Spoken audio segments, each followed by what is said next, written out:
Eu...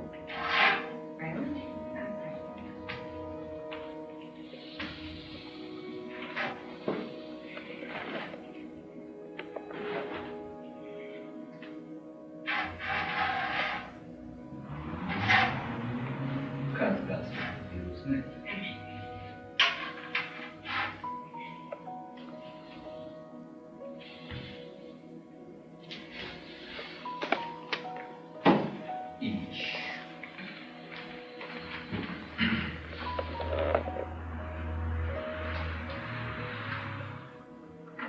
Que a paz do Deus e esteja com todos, né?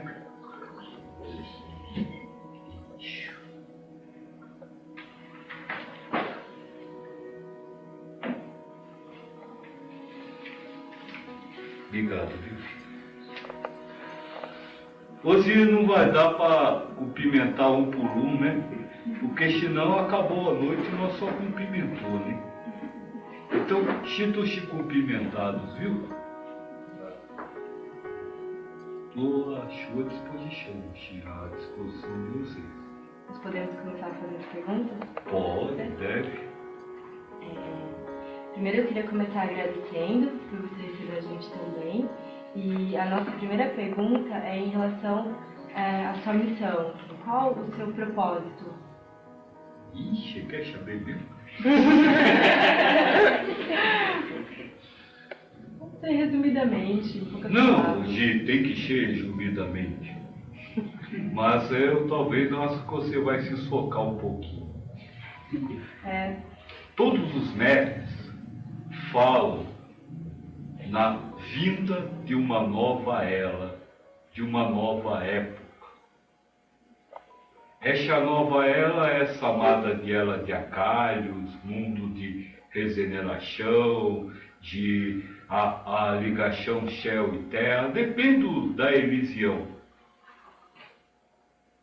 E essa ligação, essa transformação passa agora por um período de, como se fala, filha? Transição entre o mundo que já está acabando e o outro que está nascendo. E para isso é preciso haver novas mentalidades, nova forma de viver. Eu pertenço a um exército da Maria, a Nossa Senhora, que é a Senhora do Novo Mundo. E a minha missão é trazer um conteúdo de novas informações, que na verdade são velhas, mas como o Cristo disse, o verdadeiro mestre faz novas coisas velhas, mas dá uma nova compreensão. E essa compreensão, ou a minha missão, é acabar com o ser humano. E transformar vocês em espírito na carne. Não seres humanos, mas espíritos na carne. E agora uma outra pergunta, que assim, a gente gostaria de saber como que você se define, como que você se descreveria pra gente? Em uma palavra, um espírito. Certo. Igualzinho a você. Igualzinho a mim. Só que eu hoje estou desligado de um ego ou uma consciência que me diz que eu sou humano. Porque você é um espírito igualzinho a eu. Só que você está ligado a uma mente, a um ego, que diz que você é humano. Eu estou desligado desse ego. Eu acho que talvez você já tenha respondido um pouco essa nova pergunta que eu vou te fazer, mas só para deixar um pouco mais claro, a gente gostaria de saber se há uma concepção de nascimento e morte no plano em que você habita. Por exemplo, quando você se desliga desse ego que você disse, é como se fosse um nascimento, alguma coisa assim? Dá para traçar uma analogia nesse sentido? O que você chama de nascimento, na verdade, não é nem a ligação com o ego. Porque enquanto existe aquilo que você chama de feto, o espírito já está ligado a esse ego. Tá certo? E o que você chama de morte não é também o desligamento do ego. O ego permanece até o momento que você consegue se libertar da influência dele. Ou seja, qual é o seu sexo? Mulher. Não, o espírito não tem sexo. Entendo. Então, quando você consegue se libertar da ação de ver-se como mulher, você se libertou de determinado aspecto do ego. Que quem diz que eu sou mulher é o ego. E isso acontece, essa influência do ego, acontece mesmo depois daquilo que vocês chamam morte. Vocês já ouviram falar em fantasma? Já. Aquele que assomba os castelos? O que é aquilo? Um espírito sem corpo, ligado ao mesmo ego que ele estava ligado quando estava encarnado. Esse desligamento é muito difícil? Esse desligamento pode demorar um segundo ou uma vida. Depende do seu esforço. É um trabalho, que é o que os espíritas chamam de reforma íntima. É o trabalho de reforma íntima. Primeiro conhecer o que é ego, o que é você, o que é, e aprender a se libertar dele. Agora, só para completar sua resposta no sentido de, no meu plano, se existe nascimento e morte. No meu plano existe nascimento. Quando um espírito nasce, quando ele é zelado por Deus, não acredite em quiação de Deus. Você não foi quiada. O que quiação é moldar alguma coisa. Inventar. Deus não inventa você. Ele zela. Você vem de dentro dele. Então existe nascimento. Mas este nascimento já se perdeu na eternidade dos tempos. Tá certo? E não existe morte. Porque o espírito nunca morre. E como que você sabe que você deve agir através do Firmino? Em que momento você sabe que você deve vir e se incorporar nele? Grande pergunta. Você está perguntando a eu ou ao espírito? Os espíritos. Por quê? Porque existem espíritos que já se desligaram deste ego humano, mas ainda estão ligados num ego que eu vou chamar espiritual. Na Umbanda, você tem diversas linhas. Então, por exemplo, você tem um índio, você tem uma Iemanjá, você tem um boiadeiro. Existem espíritos que trabalham nessas linhas sem acreditar que são aquilo que estão representando. Por exemplo, eu estou representando o papel de Pedro Velho. Mas eu tenho a consciência de que eu estou representando um papel. Agora, existem espíritos que trabalham assim e que acham que eles são Pedro, são velhos, quando o espírito não é nada disso. Então, por isso é que eu lhe pergunto, você diz eu, quando eu sei, como eu sei, ou como os espíritos sabem? Perguntar as duas coisas. Como você sabe, primeiro? Tá certo.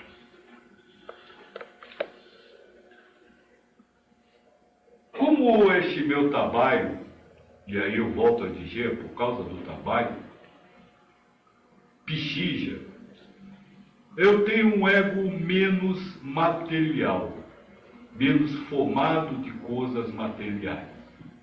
Então eu não sei quando eu tenho que ligar ele, porque eu não me ligo nele. Me ligam. Deus. Então eu estou no universo lá, quietinho, paladinho, quando eu abro o olho e digo, já estou aqui. Agora, esses outros espíritos que eu lhe disse, como tem ego, e aí vamos entrar num campo que vocês estão estudando, o ego é o que raciocina. Ele tem um raciocínio de buscar incorporação. Então, a forma vai depender do ego.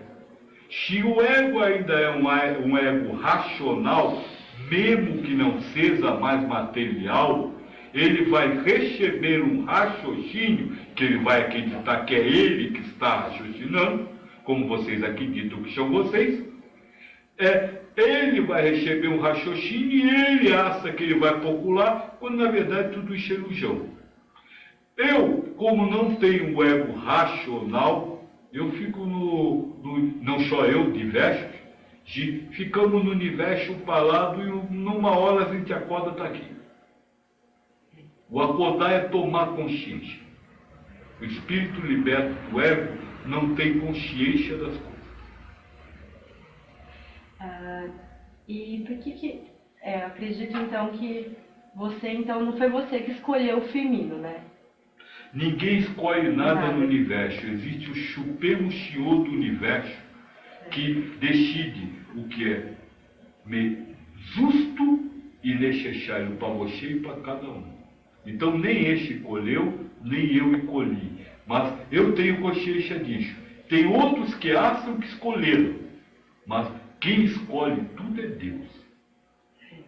E assim, pelo que eu estou vendo, muitas pessoas te procuram e eu queria saber com que propósito normalmente essas pessoas procuram você. A maioria vem perguntar se vai arrumar namorado.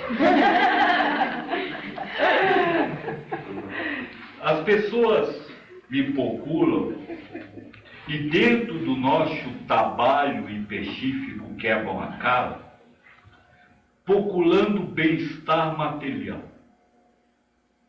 Resolver problema financeiro, resolver problema amoroso, resolver problema de família, saúde, essas coisas. Mas, como eu disse, existe o Senhor Supremo, que Ele faz. Então tem espírito que não conhece essa realidade e acha que faz. Recebe as pessoas, promete e quebra a cara lá na frente. Eu como tenho, eu digo, olha, eu não posso fazer nada. Até porque tem um amigo meu, não sei se você conhece meu amigo, um tal de Jesus Cristo, já ouviu falar? Que ele disse o seguinte: meu reino não é deste mundo. E nós se baseia nisso. Meu reino não é deste mundo. Então, eu não estou aqui para resolver os seus problemas materiais, porque os problemas materiais não são do seu mundo. A sua realidade espiritual, eu estou aqui para ajudar você a resolvê-la. Melhorar lá em cima, não aqui. Mas a maioria das pessoas que procuram, mesmo dizendo que meu reino não é deste mundo, ainda quer arrumar um namorado, ainda quer ganhar na loteria, essas coisas. E quando as pessoas te procuram assim para pedir ajuda no sentido mais elevado, que você realmente pode ajudá-las, que é a questão do plano, a coisa mais espiritual, como que você pode ajudar essas pessoas nesse sentido? Grande pergunta.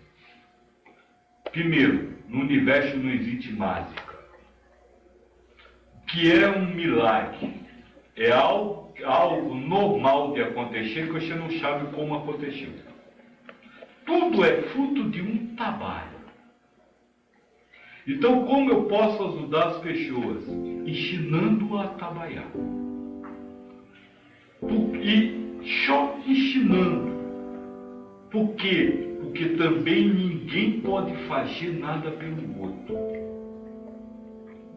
Então, o que eu posso orientar as pessoas, e não é nem ensinar, é orientar para que um trabalho que ela precisa fazer para viver este outro reino e abandonar este reino daqui. Porque esse meu amigo também disse, não se serve a dois senhores. Ou você serve a matéria ou serve a Deus. Então eu posso orientar para você servir a Deus. Mas você vai precisar primeiro decidir a quem servir. E a partir daí, você vai ter que trabalhar no serviço de servir ao outro. Olha, eu diria que em alguns aspectos, nós é mais puritano que a cheita mais puritana que a conhece. Porque o próprio Cristo disse, você só vai entrar no reino do céu se for mais fiel do que a fidelidade. Agora em outros não, em outros nós falamos palavrão, besteira. E não, para ele um cocô, né, filha? Eu imagino que você deva saber, né, como você já disse, você disse que nós estamos estudando ego, então você deve saber que nós estudamos psicologia. E eu queria saber o que você acha da psicoterapia. Da psicografia? Psicoterapia. Qual o objetivo da psicoterapia? Olha, eu estou no segundo ano de faculdade, mas eu vou tentar explicar o melhor que eu puder. A psicoterapia, ela tem o objetivo de levar ajuda às pessoas. Mas Para não... quê? Ajuda em que sentido? Eu acredito que em todos os sentidos possíveis, depende daquilo que a pessoa procura. Se a pessoa for na psicoterapia procurar um plano para achar o tabanco, a psicoterapia... Não, assim, respeitando o que a gente chama de ética, né? Vamos tentar entender então. Qual o objetivo de todo ser humano? O objetivo básico da vida de todo ser humano. Ser feliz? Hoje em dia é fazer dinheiro, né? Mas para que você quer dinheiro? Pra ser feliz. Não, para comprar coisas. E quer comprar coisas para quê? Para ser feliz. Tudo você namola, você casa, você trabalha, você come, sempre com a ideia de autorrealização. Tá certo? A psicoterapia tem essa finalidade. Auxiliá-lo a ser feliz. Só que ela falhou. Ela falhou? Por que você acha que ela falhou? Porque ela não resolveu o problema de todos. Ela pode lhe ajudar num determinado assunto, num determinado momento. Mas ela não consegue mudar a sua vida de uma forma completa. Não consegue lhe trazer essa felicidade. Certo? Então o que eu acho é que o caminho vai. Porque o caminho é ensinar os outros a ser felizes. Só tem um problema. O que vocês ensinam é o que faz as pessoas felizes. Em que sentido? O que a gente ensina em que sentido? A moça falou ali que quer ter dinheiro. Não, só um exemplo. Só um exemplo. Você falou, o objetivo é ter dinheiro. Tá certo isso? Para quê? Para ser feliz. E por que você não é feliz? Porque não tem dinheiro. Então veja, o que lhe faz infeliz não é nada. É a vontade de ter o dinheiro e não ter. Então é nesse aspecto que eu digo que ela falhou. Porque ela lhe incita a desejar. Mas só que a vida não está à sua disposição. Ou seja, não está aqui para realizar os seus desejos. Se você não desejasse ter dinheiro para ser feliz, é só um exemplo, não estou dizendo, só para entender a lógica. Se você não desejasse, você era feliz sem dinheiro. Então, é esse o único aspecto que eu diria, como eu disse, a intenção é muito boa. Só que como ficou peso na humanidade, e a humanidade quer sonhar para poder não trabalhar na realidade, é que ela não conseguiu realizar o seu objetivo. Agora, deixa eu só fazer um parênteses nisso aqui, porque é uma coisa interessante que nós falou no início, você perguntou a minha missão. E eu disse que está havendo um novo tempo e que vai surgir novas coisas, né? E vai surgir uma nova consciência. Essa consciência nos meios espíritas é chamado de espírito elevado. Você sabe o que é um espírito elevado? Como é um espírito elevado? Vocês têm ideia de que vocês montam protótipos. Você acha que espírito elevado é aqueles monges do Tibete que passam o dia inteiro achando... Não é. Cristo definiu o espírito elevado. É o bem-aventurado. E o que é ser bem-aventurado se não ser feliz? Então o objetivo da psicoterapia e o objetivo da religiosidade é o mesmo. E a minha missão é lhe ensinar a ser feliz. Agora ficou claro? Ficou muito claro. Porque se você separa o que é religioso do que é material. Mas se Deus é tudo e tudo é Deus, a matéria é Deus. E a religiosidade é Deus. Mas, voltando a esse aspecto da religiosidade, você acha que algumas religiões, assim ditas, falharam nesse aspecto também, porque elas estão ligadas à humanidade ou não? Agora vai fazer o que tem que fazer assim. Como eu disse, há um Senhor Supremo que faz tudo. Então não há falhas. Então eu não diria que elas falharam. Até porque uma religião chega em um livro. E o livro às vezes é contrário da religião. Por exemplo, a religião católica se diz seguidora do Cristo. Mas dentro da igreja, do terreno da igreja, tem sempre uma barraquinha para vender alguma coisa.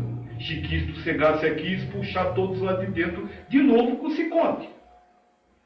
O espiritismo te pega a vida espiritual, mas eles incitam você a viver uma vida material. Não pega o que foi dito. Então, não, se você for levar por esse aspecto, não há nenhuma religião certa. Mas todas as religiões estão lá para perguntar qual a sua religião. Porque eu tenho algumas fases montadas. Essa fase eu digo sempre. A sua religiosidade atrapalha a sua espiritualidade. Porque você fica preso numa religião e não chega a Deus, só chega a religião. Então, cada religião que existe é uma prova para ver se você vai ser religioso ou deusista. Compreende? Então, elas não estão erradas. Elas são perfeitas como prova, mas não são certas no seu conteúdo. Porque elas não respeitam aquilo que pegam. O que ensinou muito. Ai de vocês, professores da lei, hipócritas, que falam, mas não fazem. E voltando um pouquinho só à questão da psicoterapia, muitas pessoas dizem que a Umbanda, o Candomblé também, são lugares onde as pessoas encontram uma ajuda. Então elas acabam definindo a Umbanda muitas vezes como a psicoterapia dos pobres. O que você acha dessa afirmação de algumas pessoas? São ajudas diferentes. A ajuda que as religiões, e todas, dão é alento. Força para você superar o, entre aspas, mau momento. Certo? A psicoterapia também é uma força para você superar. Então eu diria assim, que as religiões são uma forma de psicoterapia. Até porque, como eu acabei de dizer para você, todo ser humano está vivo com um objetivo: ser feliz. Não importa se ele vai contar lento para essa felicidade nas religiões ditas espíritas africanas, que é o Candomblé, que é a Quimbanda, a Nação Nagô, a Umbanda, e aí você vai embora. Cada centro trabalha de um jeito. Não há uma codificação nessa religião. E cada um tem uma linha, né? Aí você vai entrar por milhares. E nas outras religiões, que também lhe promete isso. Se você for evangélico, o que a religião evangélica promete é isso, que você vai viver na graça de Deus, você vai viver feliz. Que é a mesma coisa. Então, eu não diria nem a psicoterapia dos pobres. Eu diria que religião e psicoterapia são a mesma coisa. Uma com um enfoque material, a outra com um enfoque religioso. E algumas pouquíssimas falanges com enfoque espiritualista. Certo. E, assim, como a gente te procurou para saber mais um pouquinho sobre as religiões afro-brasileiras, mais especificamente, não tão especificamente sobre a Umbanda, e nós gostaríamos de saber qual você acha que é o impacto social da Umbanda. Eu acho que você já falou um pouco, né? Impacto social da Umbanda. A Umbanda tem uma vantagem sobre as outras religiões. Se nós estivéssemos numa vila de Umbanda, eu estaria com um banquinho aqui na minha frente e as pessoas estariam falando comigo. Então você tem uma oportunidade de dialogar sobre aquilo que lhe incomoda, boa palavra. Já nas outras religiões, inclusive no Espiritismo, não há isso. No próprio Espiritismo, aliás, é uma das grandes características do movimento espírita brasileiro, é que os espíritos são proibidos de ir lá. A casa é espírita, mas os espíritos não podem entrar lá. Tudo se passa como informação para você circular. Na Umbanda, no Candomblé, na Quimbanda, nessas outras todas, você tem essa coisa que, vamos dizer assim, como você me perguntou, impacto social, que atrai. Então você vai num centro de Umbanda, você encontra evangélico, você encontra católico, você encontra espírita, que está precisando disso, da palavra, do carinho, que ele não encontra nas outras. Ele vai para o templo evangélico só vê o pastor B.A. Vai para o centro ver um homem de gravata, todo arrumadinho, e ensinar que você tem que ser humilde. Então, o impacto social é mais forte nessas religiões por isso. Porque ali, e aí você falava exatamente isso, né, minha filha? Que você botava ali, porque ali você conseguia conversar com as entidades, com os espíritos, e passar suas dúvidas, passar suas preocupações e ouvir uma opinião externa. Vocês estão com pressa? Eu posso falar? Pode falar, fica à vontade. Tem no livro do Espírito, já deu para reparar que nós é ecumênico, né? Nós se roda por todos eles. No livro dos Espíritos, tem uma pergunta que é assim: como é mais fácil para a gente conseguir essa tal dessa elevação espiritual? E o espírito que viveu a vida chamada Santo Agostinho respondeu assim: conhece-te a ti mesmo. O autoconhecimento é o caminho mais forte, mais apto para a elevação espiritual. Mas nessa mesma mensagem, o Santo Agostinho também diz: é muito difícil alguém se autoconhecer. Por quê? Porque o seu ego cria ilusões sobre você que não aceitam verdades. Zé falou que nunca ninguém está errado, sempre é o outro que está errado. E aí é o que nós se diz exatamente em cima do que você está falando. Quando você tem a oportunidade de conversar com uma entidade, ele vai além do que o seu ego diz para você.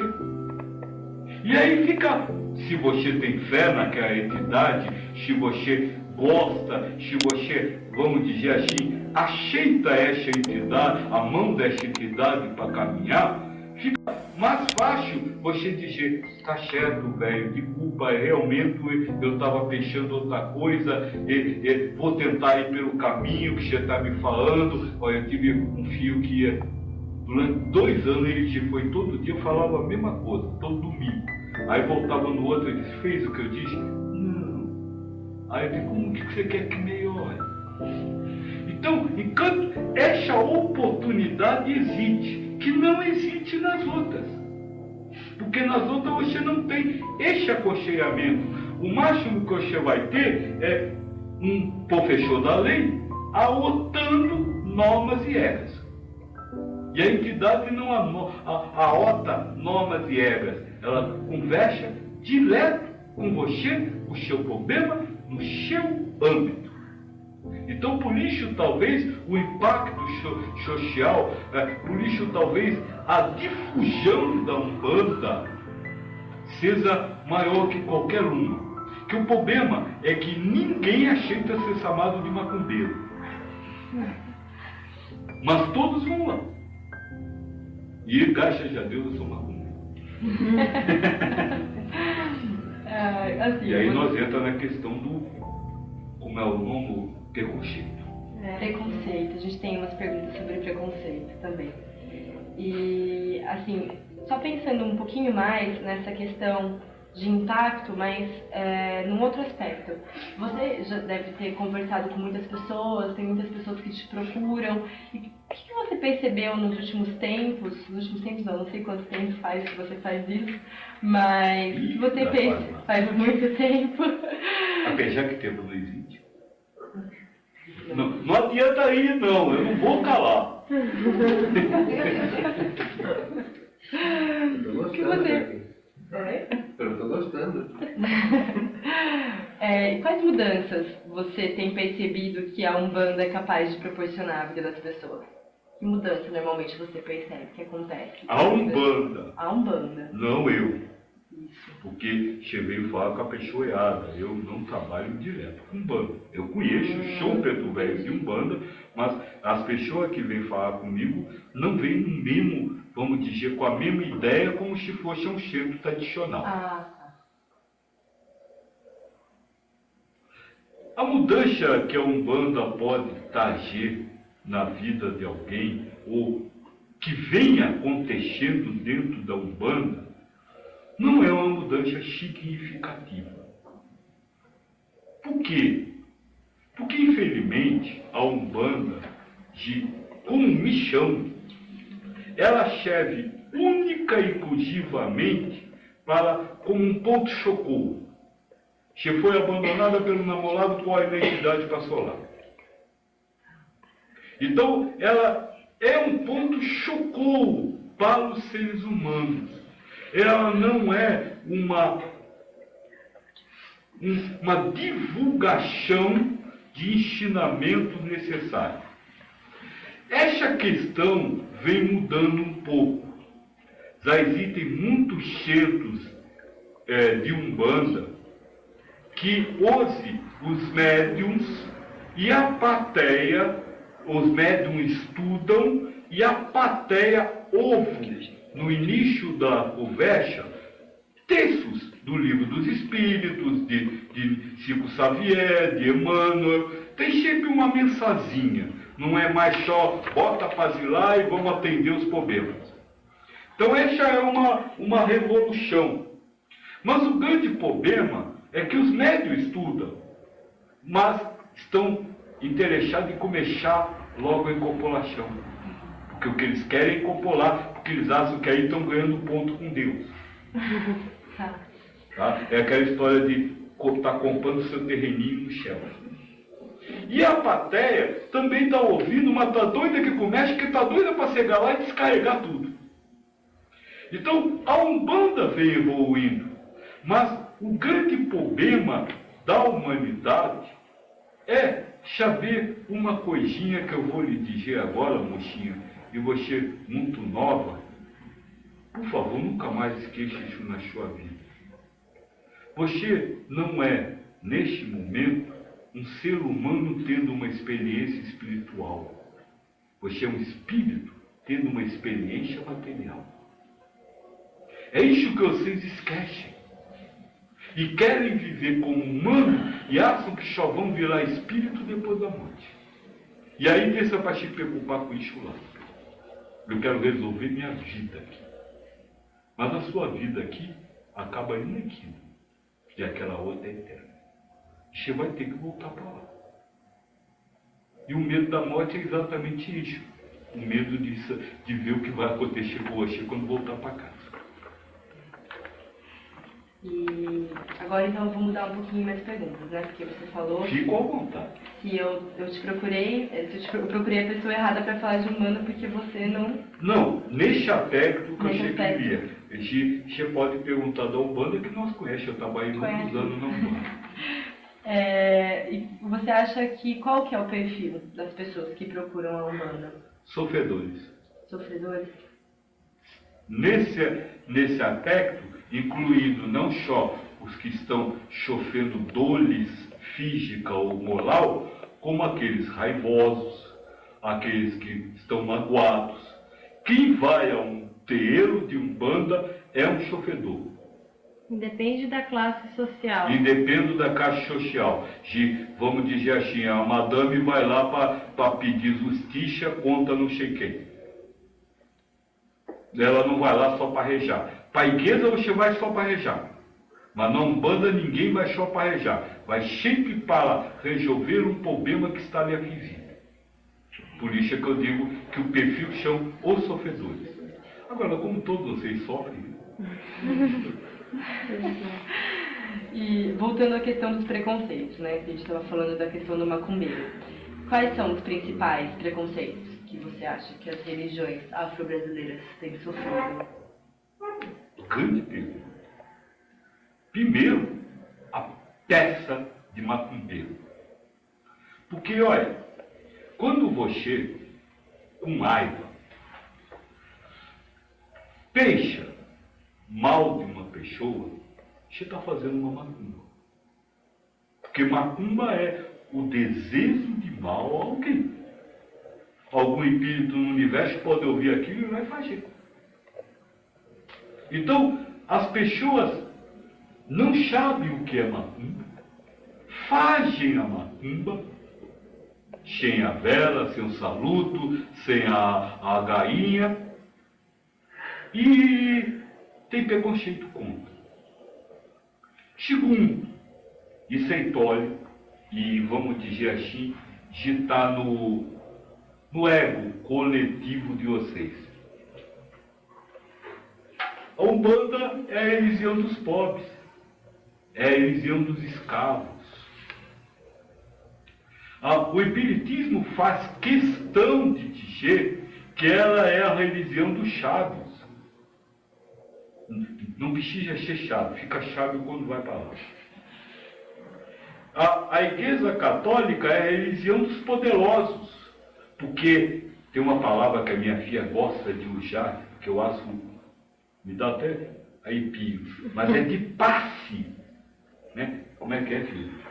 Passe, fala direito.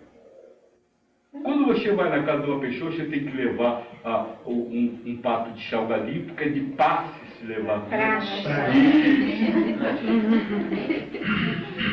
Ou seja, se você quer ser uma pessoa respeitada aí fora, você tem que ser católico. É inerente a isso. Então, as religiões são chamadas de religiões ou de sábios, ou de poderosos, ou de bobos, como são as orientais. E a Umbanda tem o preconceito de ser tratada como a religião dos pobres. Isso vem desde o tempo da escravidão. Este é o segundo preconceito. O primeiro é contra o próprio trabalho, que é a coisa da macumba que eu falei. O segundo é o preconceito de que a Umbanda não dá status. Essa é a verdade. A Umbanda não dá. Agora você sai da igreja, escondido, calo, de boné para ninguém ver, vai lá falar com o preto velho. Então, veja, inclusive este preconceito é, como é que eu posso dizer? Hipocrisia. Só interromper um pouquinho. Você falou o preconceito de rigor da macumba. Vocês podem explicar pra gente como seria, não sei se seria um ritual, a macumba, qual é a função dela, pra que ela serve, tipo... Vocês estão na faculdade? Não. Nós vamos falar de física. Física. O que é tudo isso que existe aqui fora? Fora do corpo. O que é? A física quântica hoje asama o menor elemento de fóton. Vocês já ouviram falar nisso? O que é fóton? É uma energia. O que você chama de corpo é uma energia que entra pelo seu olho, é levado a um lugar. É bom, mas de veja, como eu disse, a Umbanda não trabalha com questão de ensinar. Neste ponto é o Espiritismo, é a doutrina trazida pelo Espírito da Verdade que ensina. Por isso eu cito muito. E o Espírito da Verdade, o Cadeco pergunta ao Espírito da Verdade: o Espírito sabe tudo? E a resposta é: ele sabe aquilo que precisa saber. Então você está conversando comigo e eu vou lhe dizer assim: eu estou recebendo informações que eu preciso para conversar com você. Agora, não posso, eu e nem tem nenhum espírito vontade de saber do seu passado, de saber do seu futuro, ou de investigar outras vidas suas. Não há isso. O espírito recebe as informações, sabe, aquilo que precisa para aquele momento. Isso é muito importante, porque vocês dizem que tem que conhecer o passado da pessoa. O passado passou, tem que conhecer o presente. Não me interessa o que você já fez até. E se o espírito pode ter informações como você chamou? Se você precisar receber, pode. Porque ele sabe o que é necessário para você. Então, vamos dizer assim, se hoje, como prova, houvesse alguma coisa que eu tivesse que dizer para você, me diriam para dizer para você. Nenhum espírito trabalha sozinho. Na Umbanda, na Quimbanda, no Candomblé, são falanges espirituais. Vamos dizer assim, antenas que vêm transmitindo informações até chegar ao aparelho de televisão. Que neste caso aqui é o que vocês estão vendo. Alguém vai dizer, Deus diz para Cristo, que vai dizendo para alguém, que vai dizendo para alguém, que vai dizendo para alguém, que vai dizendo para alguém, até chegar a mim, o que eu tenho que dizer para você. Tudo nasce em Deus. Tudo começa em Deus. Não importa o que você deixe, o que você imagine, o que você conheça. Tudo começa em Deus. E tudo chega ao seu conhecimento através dessas antenas que recebem e emitem. Recebem e emitem. Até chegar à televisão que está na sua consciência.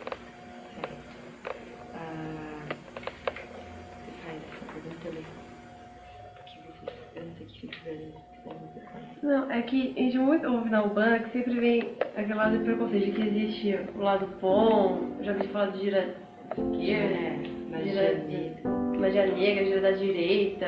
Você vê que realmente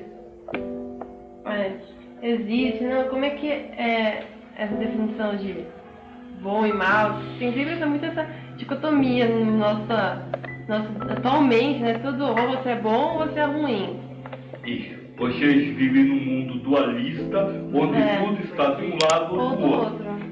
Tá certo. Na Umbanda, assim, tem esse lado. Funciona assim ou não? Ou tudo é bom e ruim? Eu diria que a priori, no universo, tudo tem que ser bom ou ruim. Por quê? Porque o universo existe em perfeito equilíbrio. O universo não está desequilibrado. E se tudo fosse bom, está desequilibrado. Tá certo? Mas veja, eu quero antes lhe fazer uma pergunta. O que é mal? Boa pergunta. E o que é bom? Eu não sei, depende. Da Mas definição de... eu enxergo bom como aquilo que... Não, mas não necessariamente, depende do que é felicidade pra você. Mas normalmente as pessoas veem o bom como traz felicidade e o mal como aquilo que não traz a felicidade ou aquilo que faz sofrer. Che me lembrou uma historinha. Um escoteiro chegou no grupo para pegar a medalha, porque ele tinha feito uma boa ação.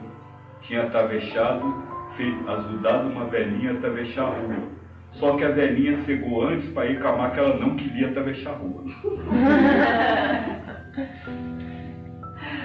Bom ou mal é íntimo. É de cada um. Não existe bom ou mal. Existem coisas que você não gosta ou não gostaria de receber. E existem coisas que você gosta ou gostaria de receber. Então, quando você me pergunta se a Umbanda, a Quimbanda trabalha no bem ou no mal, eu diria que sim. Ela trabalha para fazer o que você quer e muitas vezes trabalha para fazer o que você não quer. Mas por que há necessidade de você receber o que não quer? Porque o Buda ensina que o caminho que leva a Deus é o caminho do meio. Ou seja, é uma forma de agir. Você não pode querer viver só no bom, nem querer viver só no mal, é masoquismo, né? Você precisa atingir um ponto central. E as pessoas, quando nós se fala isso, acham, porque isso é a matemática de vocês, acha que o ponto central é o zero, é o vazio. Mas isso é ilusão. O ponto central é aonde existem os dois extremos em igual proporção, de tal forma que um não suplante o outro. Então você precisa receber durante a vida coisas que gosta e coisas que não gosta, para que você aprenda a lidar com as duas coisas sem querer o bem ou ter medo do mal. Então sim, a Umbanda como instrumento de Deus para a elevação espiritual, ela tem que fazer o que você não gosta.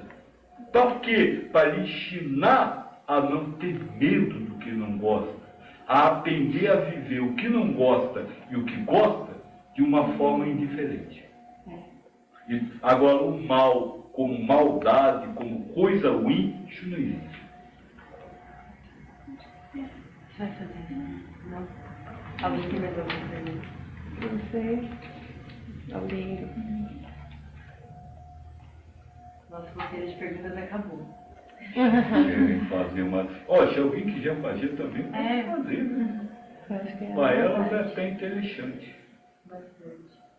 E eu vou dizer uma coisa para você. Como eu disse, você me perguntou onde eu estava, e eu disse, estou no universo lá apagado e de repente acordo aqui.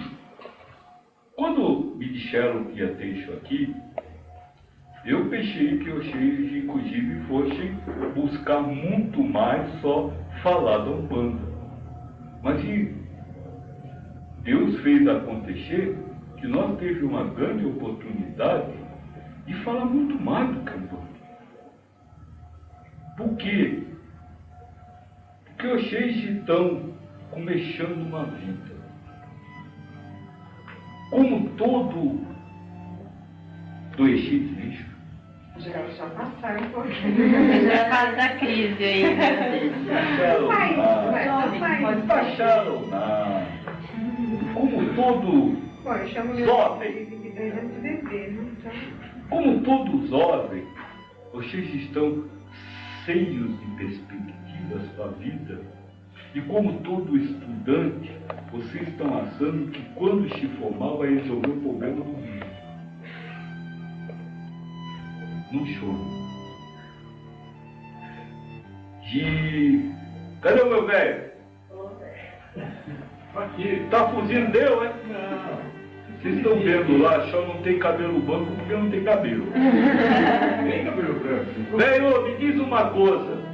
Cadê os seus sonhos dos 20 anos? Tudo que você programou fazer, quantas coisas você fez? Não é nada. O que está acontecendo? Vocês hoje acreditam piamente que conseguirão realizar tudo o que sonham a realizar.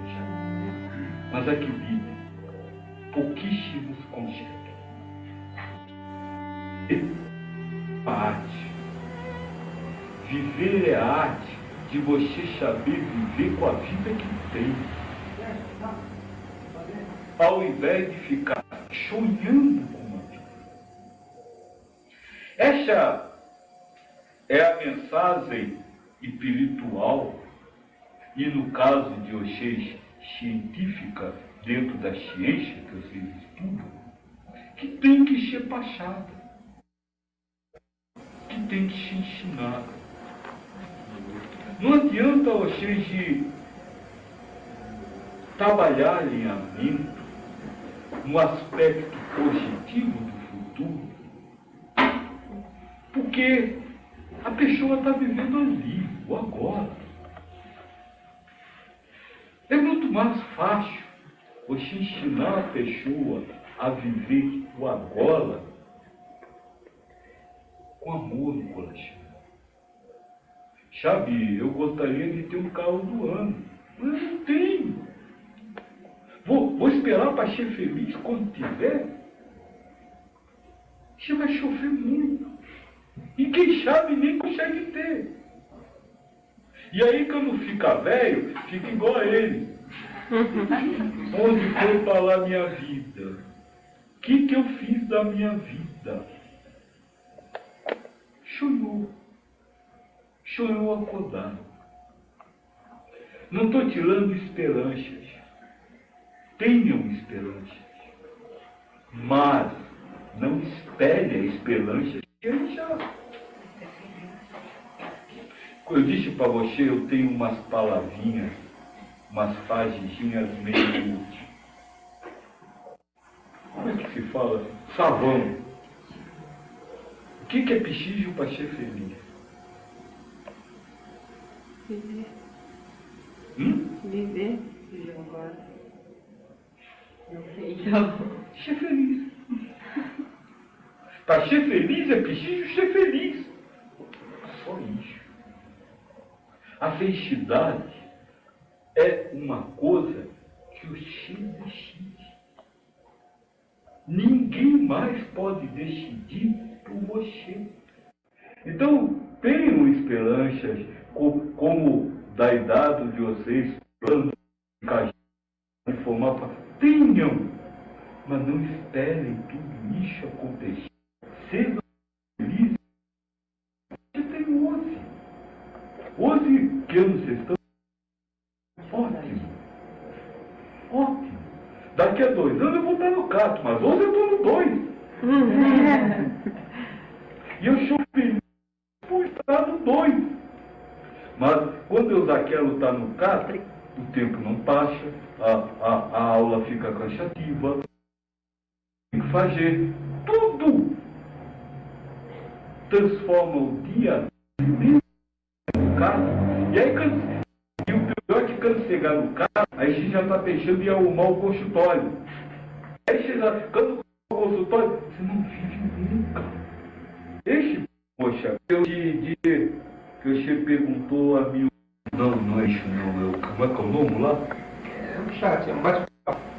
Isso, eu fico falando. E o pior é que as pessoas ouvem, eu não ouvi. Aqui não. Tá na porta. O mocinho é só, como eu disse, vocês vieram buscar lá, vocês vieram aqui buscar conhecimento para os... Ouça lá, meu Pai. Enquanto todas as religiões brindam a existência de um local diferente desse planeta, para que se alcance a vida espiritual e, portanto, prepare um ser humano para ir para lá, a doutrina espiritualista ecumênica ensina o espírito a já viver em um mundo espiritual dentro da matéria física.